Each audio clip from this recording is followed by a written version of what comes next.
5 राज्यों में विधानसभा चुनाव को लेकर राजनीति तेज हो गई है। एक बार फिर से तमाम राजनीतिक दल जनता के वोट अपनी झोली में करने के लिए तमाम वादे, तमाम योजनाओं और लोकार्पण तो आप देख ही चुके हैं। कई ऐसी बड़ी परियोजनाओं का शिलान्यास भी आप सभी ने देखा। लेकिन इसी बीच एक बार फिर से AIMIM के चीफ असदुद्दीन ओवैसी ने सीधे तौर पर प्रधानमंत्री नरेंद्र मोदी पर हमला बोला है। बता दें कि तेलंगाना में इस महीने के आखिर में विधानसभा चुनाव होने हैं। इस बार तेलंगाना में भी ओबीसी की राजनीति गरमाई हुई है। प्रधानमंत्री नरेंद्र मोदी ने मंगलवार को हैदराबाद में कहा, तेलंगाना में पिछली जाति से आने वाले बीजेपी मुख्यमंत्री को चुनने के लिए काउंटडाउन शुरू हो गया है। इस पर ओवैसी अब सीधे तौर पर तंज कसते नजर आए हैं। ओवैसी ने कहा, पीएम जाति के आधार पर वोट की अपील कर रहे हैं, लेकिन ओबीसी के साथ न्याय नहीं करना चाहते।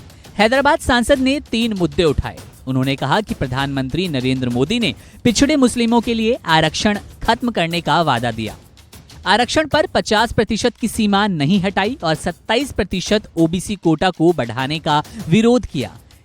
वे बोले, जब मैं कहता हूं कि भारतीय राजनीति में मुस्लिमों का प्रतिनिधित्व कम है तो मुझे एंटी नेशनल और सांप्रदायिक बताया जाता है। मोदी हताश हैं और अब ये सब साफ तौर पर दिख रहा है। गौरतलब है कि प्रधानमंत्री नरेंद्र मोदी ने 7 नवंबर यानी कि मंगलवार को हैदराबाद में स्थित लाल बहादुर शास्त्री स्टेडियम में एक जनसभा को संबोधित किया था। इसके बाद उन्होंने सोशल मीडिया प्लेटफॉर्म एक्स पर लिखा, हैदराबाद आना हमेशा से खास रहा और तब और भी ज्यादा जब मुझे शहर के लाल बहादुर शास्त्री स्टेडियम में आने का मौका मिला। मैं यहाँ 2013 में की गई अपनी रैली को कभी नहीं भूल सकता। यहाँ प्रधानमंत्री ने कहा था कि उस समय देश में एक ओबीसी पीएम को चुनने के सफर की शुरुआत की गई थी।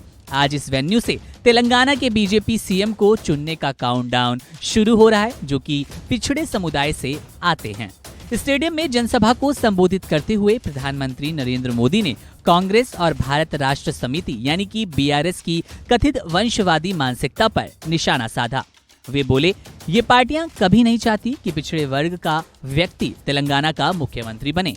पीएम ने जनता से वादा किया कि बीजेपी को अगर यहां पर जीत मिलती है तो वे पिछड़े वर्ग के किसी व्यक्ति को मुख्यमंत्री बनाने वाले हैं। और अब इसी बात को लेकर ओवैसी ने सीधे तौर पर पीएम पर हमला बोला है। उन्होंने कहा है कि अगर मैं मुस्लिम का प्रतिनिधित्व करता हूं तो मैं एंटी नेशनल हो गया, लेकिन जब आप ओबीसी मुख्यमंत्री की बात करते हैं अपनी राजनीतिक लाभ के लिए, तब आप किस श्रेणी में आते हैं। जाहिर तौर पर तेलंगाना में चुनाव को लेकर राजनीति गरमाई हुई है। हैदराबाद जो कि गढ़ है ओवैसी का, ओवैसी किसी हाल में उसको नहीं गंवाना चाहते और बीजेपी की सेंध मारी तो बिल्कुल बर्दाश्त नहीं हो रही। बहरहाल तेलंगाना की राजनीति पर हमारी नजर है। जैसे कोई खबर मिलेगी, जैसे कोई अपडेट आएगा, आपसे साझा करेंगे। बने रहिए वन इंडिया हिंदी के साथ।